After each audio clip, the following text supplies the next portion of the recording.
A few days ago, if you guys haven't seen, there was a YouTuber called Under the Mayo that made a Batman Arkham Knight critique video. He just went to town on it. Everything. He pretty much didn't like anything about the game whatsoever. And if you haven't seen it, I made a response video to it, essentially, either not necessarily discrediting, because it's opinions at the end of the day. I wasn't necessarily discrediting him, but I was giving reasons why I don't think his opinions are correct and why I disagree. And he has since come out with a video. Now, he wasn't addressing me directly. Let's just get this out of the way. But, however, he was just addressing the overall concern from his fan base, the comments, and potentially he might have even referenced some, response videos that were in there. But he does not address anybody directly. So, we're going to be looking at this response video today, and we're just going to see how well he takes the criticisms. Does he double down on them, or maybe he admits that he got some things wrong in his initial video. So without wasting too much of your time, let's get into it, and just please do not go send him hate, because, at the end of the day, it's his opinion, and we gotta respect it. So let's get right into this. Obviously, it isn't meant to be some deep analysis. It's more of a casual format rage quit video that simply amuses me as a conclusion to my Arkham coverage. Started in the first and much better, more serious video on Arkham Asylum and City, which I both enjoyed. I don't really think that you can call this a simple, funny little rage quit video, because you seemed pretty serious in your initial critiques. Now, obviously I'm not going to tell you whether or not you believe that statement, but how are you going to say that your Batman Arkham Asylum and City videos were a lot more serious, but now when it comes to Batman Arkham Knight, a video that you're getting a bunch of hate on, now all of a sudden it's just a funny little rage quit video? I don't know. Something there is just not adding up. It's been a fun couple of weeks arguing back and forth in the comments, but I have grown tired and I'm ready to move on. Because I feel like I'm repeating myself, and I'd rather just leave this video here as something I can point to as I go on to newer and better things. Well, I can't say I blame you for wanting to move on from the drama, because it's really not worth it over a video game. The only piece of advice I will give you is next time maybe don't make a review on something that you even said yourself you're not really a big fan of. Just a little piece of advice. I wasn't sure if I should put this on my side channel, Residual Mayo, or put it here and risk annoying the viewers who don't enjoy this kind of drama and just want to see game analysis. Well, ultimately I had to go with putting it on the main channel, because the Arkham Knight video was labeled by so many as a ragebait video, only done to get clicks, so why not go with that and make some money off this video as well? Click, click, click, click, click. Honestly, I can't even hate on you for that. You go and make your money. You go do your thing, man. I honestly try to get some views. Yeah, let's try to do the same thing here by reacting to your video. If this doesn't interest you, I invite you to ignore it and check out whatever else is coming out on this channel around this time. Not only am I interested, but I'm actually currently edging, and that's actually kind of ironic considering that your channel is called Under the Mayo. There was no pun intended until I actually said that out loud. So for anyone curious enough to listen to some additional clarification, here it is. And let us never speak of this again. Well, at least not until the end of the year when I do the worst list. Now, this is where I do have a problem when he says that this is going to go in his worst games of the year list for a game that he still hasn't finished. He's still doubling down on the same argument that the game is bad, even though he didn't finish it. Number one, I've heard everyone saying that the car doesn't actually take up a lot of the game. People are throwing all kinds of percentages at me, when the fact is, the first third of the game is stuffed with tank combat. It doesn't matter to me if it evens out later. The amount of car stuff is so ridiculous early on that it soured me on the entire experience. I will give you the fact that early on the Batmobile is used quite a bit, but that's also because that is the first time that anyone's ever used the Batmobile in this type of video game especially, and this is your only chance to be able to use it. So the game wanted you to get used to it as quickly as possible, but I would also say there's just as much, if not more, hand-to-hand combat and stealth sections even in the beginning of this game.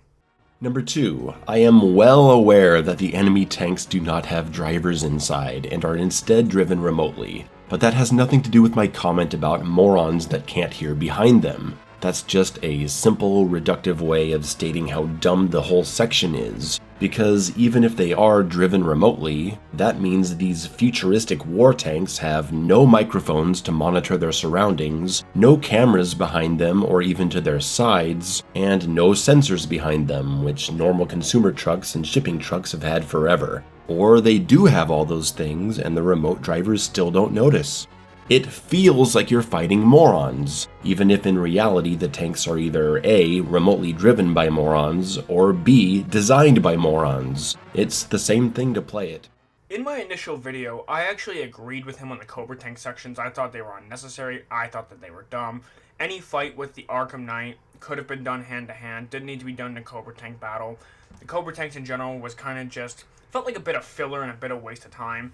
And I kind of, I still agree with him on this. The Cobra Tank sections were completely stupid, completely useless. I don't even know why they were in the first place. I agree with him.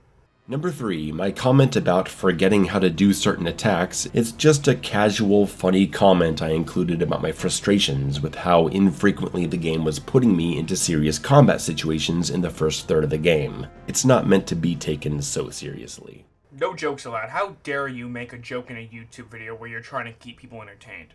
How dare you? I know I gave him a bit of crap for that, comment about the combat in the first one, but, if he was just joking around a little bit about frustrations, I can absolutely accept that. The only thing I will say is, you said something about hand-to-hand combat and how there was a lot of it early on, you were frustrated. But that kind of goes against your thing about the Batmobile from earlier in the game, so which one is it? Number 4, I do not finish games I'm having a terrible time with after hours of playing them and enjoying almost nothing about them. I listened to people's criticism before about me sometimes not finishing games I don't like, and I forced myself to finish Deathloop in 2021 to prove the haters wrong. I regret it to this day because the game was shit all the way to the end and only got worse. I'll never repeat that mistake. Game sucks, I quit. Well, then we got a couple things to talk about here. First of all, if you're not going to finish it because you don't like it, that's completely acceptable. However, do not then proceed to put it in your worst games of the year list, because you cannot say that about a game you didn't finish. Second of all, why would you regret finishing a game you hated? Wouldn't that just prove to the people that your opinion was in fact right all along? Or not right, I should say, because it's an opinion, but at least you should be able to say that, you know what, I stuck it out and my opinion hasn't changed. And now you have a valid reason as to why, because you played to the end and it didn't get any better. Number 5, regarding my comment that the combat felt a lot easier compared to Arkham City. People have pointed out that I'm simply better at the combat after having played the first 2 games, so it feels easier when it's actually the same. And okay, that's a fair point. That most certainly is a factor, but I also felt like I got swarmed by thugs on the street pretty early in Arkham City if I went around picking fights, and the early campaign missions threw bigger, more challenging fights at me. Arkham Knight didn't feel like that, but hey, if I'm wrong on that one, fine. Hell, even getting footage for this video, I was shocked at how much more demanding the opening fight with Catwoman is in Arkham City compared to the early action I came across in Arkham Knight. Even the first fight I picked in the streets had me feeling under pressure. Knight street fights just didn't have that in my experience, speaking as a casual fan. At this point, I kind of understand where he's coming from. I kind of understand that when you're in a street fight in Batman Arkham Knight, you don't really get swarmed the way you do in Batman Arkham City. However, my counter argument to that is still going to be the same of the thugs in Batman Arkham Knight are a lot harder to deal with, especially, when you get those really big brutes and there's multiple of them. You don't really face a lot of that kind of stuff in Batman Arkham City. It's a lot more of just the regular thugs. You just don't get crowded as much in Batman Arkham Knight, but the thugs themselves can be more difficult to deal with in Knight because not only is there more of them, but they're designed to be tougher to combat the easiness of using Batman. But I am glad that he was willing to at least acknowledge the fact that he actually might be wrong on this one, so I gotta give him props. Number 6, the ability to get the electric gun early on is completely irrelevant to my point about gadget integration in level progression. Arkham City from a very early point had me using gadgets to progress. The electric gun had to be used to open doors. You have to use the grapple to cross the water to get to Penguin. These things happen quite early in the campaign and encourage familiarity with your gear as you're learning how the game plays. In contrast to this, in Arkham Knight, I have made it a third through the game's progression doing campaign and side missions, and it's done a far inferior job of getting me into gadget variety. Level progression seems to be all about the car, and I don't care that there may be gadget integration later on. Too late! The game has already lost me by being 50% tank combat and constant cutscenes for the opening hours. I definitely see his point about, the overall integration of the gadgets, because some of the things you don't really get to use until later in the game. The game doesn't really give you that full introduction until it's later in the game. But I am going to push back a little bit on the Batmobile stuff. I would not say 50% of the battles are tank battles early on necessarily. I think that's a bit over exaggerated once again to make it seem larger than it really is. However, I do understand your point about using the Batmobile early on in the campaign, but you can also argue that the Batmobile is a gadget of its own that the game had to introduce you to in order for you to fully understand how it works, because you got one game to use it. It's not like there's going to be multiple games after this where you can get, multiple games worth of experience with it. You got this game, and that's it.